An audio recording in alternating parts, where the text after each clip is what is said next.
So yoga can be done anywhere. You don't have to get your yoga mat out. You can find a prop anywhere. I love using props. Props will really help you focus on your alignment. You can get a better stretch throughout the body.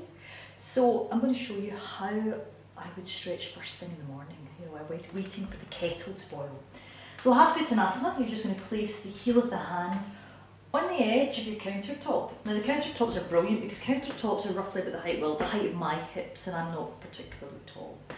So, heel of the hand, you're going to be very careful not to dip into the wrist, because if you do, you're not going to connect all the way up to the shoulders. So you're just going to keep pushing from the heel of the hand and stepping back, taking your feet to hip distance. You're looking down, so the pinky edge of your feet are parallel with each other. And you're then stretching the hips, the front groins, basically back towards the wall behind. And you're being very careful not to dip into the lower back. We want to work the upper back in between the shoulder blades. So I'm going to show you how to make that stronger in a moment. So for many people who are tight in the chest, you might find that really you can't open up in this area. You're thinking about really taking the armpit towards the ground. And again, just stretching those hips, the front groins back, because if you're trying to get your buttock bones to stretch to the wall behind. And the crown of the head stretching forward with your ears in line with your upper arms. Now you can make this a little bit stronger by bending your knees. So we bend the knees. Now we want to make sure that we're keeping the arches lifted, so to do that you can lift your toes up. This activates the arch. And then again, stretching your buttock bones back. You'll feel the tummy will draw up more, supporting the lower back so it doesn't dip. And then slowly, you're straightening the legs, but you're not jabbing them back, you're just lifting your buttock bones up, up, up, towards the ceiling until the legs straighten. And this will create a nice firmness in the upper thigh.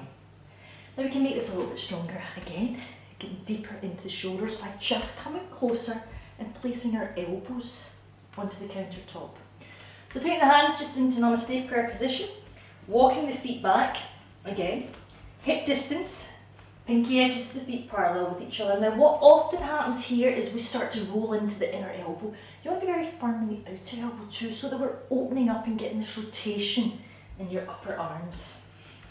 So again, outer hips, front groin stretching back, draw the tummy up, armpits going towards the ground. So basically shoulder blades are going through towards the chest. And we can make it stronger again, stretching into the upper arm, the triceps, by taking the hands in between the shoulder blades. Once again, we can make that stronger connection into the hips if we bend our knees. Good, and then slowly lift the toes up to activate the arch. Slowly just pressing in, big toe mound, little toe mound, inner heel, outer heel, lifting the buttock bones up, draw the tummy up towards the spine. Good, shoulder blades through towards the chest. Now there are a couple of other techniques to make it stronger into the legs. The reason we make it stronger in the legs is we connect more into the hips. If we connect more into the hips, we can lengthen and stretch the spine. So I'm saying you can find props anywhere. I'm now adding in a yoga prop. So a nice little block, just placed between the thighs, keeping the feet at hip distance and really squeezing. If we're working the inner thighs strongly, we're connecting the outer hips. But again, a lot of people at home may not have a block. That's absolutely fine. What you could do is get a really firm towel, roll together, and do the same thing. Okay, just taking it back into half Uttanasana. It's a great way to start the morning. All of a sudden, chest more open, more fresh oxygen going towards your brain, and you're ready to start the day. Thank you.